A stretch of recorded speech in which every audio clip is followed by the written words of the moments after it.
সব কিছু টেবিলে নিয়ে আসলাম বন্ধুরা। সকাল সকাল চলে এলাম রান্নাঘরে রান্নাটা করবো। এর আগে আমি তো সব কিছু গুছিয়ে নিই। এই যে মাছ টাছ নিয়ে আসছে বাজার থেকে, কোরাল মাছ নিয়ে আসছে, ছোটো বাইলে মাছ নিয়ে আসছে, ট্যাংরা মাছ নিয়ে আসছে, মানে গুল্লে মাছ আর কি, ডিমওয়ালা। তারপরে ইলিশ মাছ নিয়ে আসছে এখানে 2টা। তারপরে বড় বাইলে মাছ নিয়ে আসছে।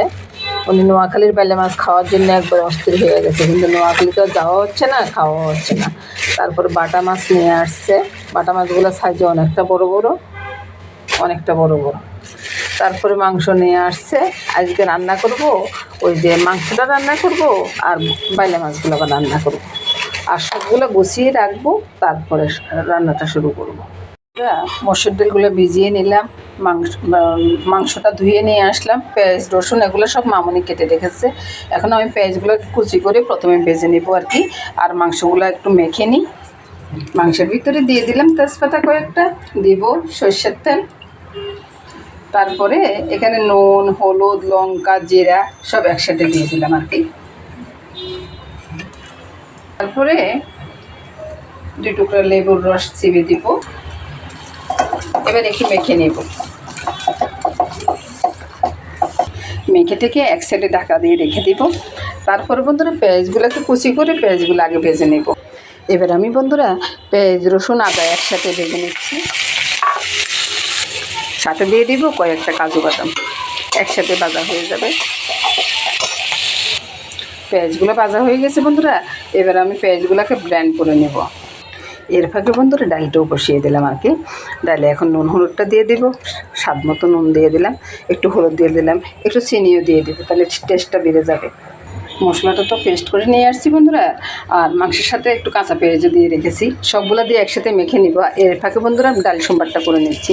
ডাল সম্বারের জন্য মরিচগুলো দিয়ে দিচ্ছি, আর এখানে মেথি আর কালো জিরাটা দিয়ে দিচ্ছি। এটা দিয়ে ডাল সম্বারটা হয়ে যাবে। তো বন্ধুরা পেস্ট করা মশলাটার সাথে আবারও মাংসটাকে মেখে নিলাম, খুব ভালো করে মেখে নিলাম। তাহলে 2বার মাখা হইলো বন্ধুরা। মাখানোটা যত ভালো হবে ততই মাংসের টেস্টটা বেড়ে যাবে আর কি। এবার আমি কড়াইতে তেল দিয়ে দিয়েছি, তেলটা কিন্তু বেশি দিই নেই, কম করে তেল দিয়েছি। আমি মাংসটা ছেড়ে দেব, ভালো করে কষানো হোক কিছুক্ষণ বন্ধুরা। ভালোভাবে একটু করে নিচ্ছি, নেড়ে ছেড়ে নিচ্ছি। চুলার জালটা কিন্তু একবারে বাড়ানো আছে। এবার আমি চুলার জালটা কমিয়ে ঢাকা দিয়ে রেখে দেব। ঢাকাটা সরিয়ে বন্ধুরা এবার আর চুলার জালটা বাড়িয়ে দিয়ে নেড়ে ছেড়ে রান্নাটা সেরে নেব একবার। মাংসটা পুরোপুরি কষানো হয়ে গেছে, আর এর ফাঁকে ডালটাও হয়ে গেছে।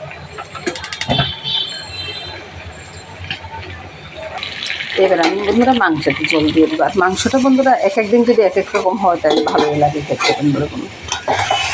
ওই জন্যে আর কি এক একদিন এক একভাবে রান্না করার চেষ্টা করি। প্রতি সপ্তাহে তো 2-1বার মাংস খাওয়াই, তো যদি প্রতিদিন যদি একইভাবে রান্না হয় খেতে না খুব একটা ভালো লাগে না, তাই আর কি। বাস আস্তে আস্তে হোক। এবার বন্ধুরা দারচিনি এলাচি গুঁড়োটা ছড়িয়ে দিয়ে কিছুক্ষণ ঢাকা দিয়ে রেখে দিব, তারপরে নামিয়ে নেব। তো বন্ধুরা সরাসরি রান্নাটা হওয়ার পরে দেখাচ্ছি বন্ধুরা। রান্নাটা হয়ে গেছে, এক্ষুনি নামিয়ে নেব বন্ধুরা, আর নামানোর পরে একসাথে দেখাবো।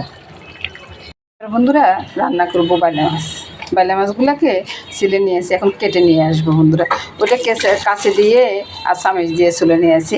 আর বাইলা মাছের জন্য জিরাটা বেটে নেব, শিল্পাটাই বেটে নিচ্ছি। তো বন্ধুরা বাইলা মাছটা কেটে ধুয়ে নিয়ে আসলাম। এসে একটু সর্ষের তেল, নুন, হলুদ, তারপরে তেজপাতা দিয়ে ভালো করে মেখে নেব, একবারে খুব ভালো করে মেখে নেব বন্ধুরা। তেল বসিয়ে দিলাম, দিয়ে দিলাম মেথি সম্বার দিয়ে তারপরে মাছগুলো ছেড়ে দেব। তারপরে মাছগুলোকে একটু উল্টে পাল্টে দিলাম। তারপরে মশলাটা রেডি করে জিরা বাটা, নুন, হলুদ, লঙ্কা সব রেডি করে নিয়ে এবার এগুলোকে গুলে এবার একসাথে মাছের সাথে ছেড়ে দেবো। মাছের সাথে ভালো করে কষানো হয়ে যাক।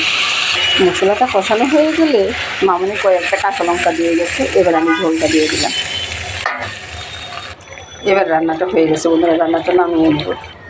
এই তো বন্ধুরা বাইলা মাছের ঝোলটা নামিয়ে নিলাম, আর এর সাথে সাথে আমার রান্নাটাও শেষ হয়ে গেছে। বন্ধুরা আজকের রান্নাটা এখানে শেষ করলাম। এখানে মাংসটা আছে আর এখানে বাইলা মাছের ঝোলটা আছে, ডাল আছে, এটা দিয়ে আজকে রান্নাটা শেষ করে দিলাম বন্ধুরা। এটাই আজকে খাওয়াটা হয়ে যাবে বন্ধুরা। সব মিলিয়ে বন্ধুরা রান্নাটা আজকে আমার শেষ। নমস্কার বন্ধুরা, সবাই ভালো থাকুন, সুস্থ থাকুন, সুন্দর থাকুন বন্ধুরা, এই কামনা করে আজকের মধ্যে এখানে শেষ করলাম বন্ধুরা। আগামী দিন আবার দেখা হবে।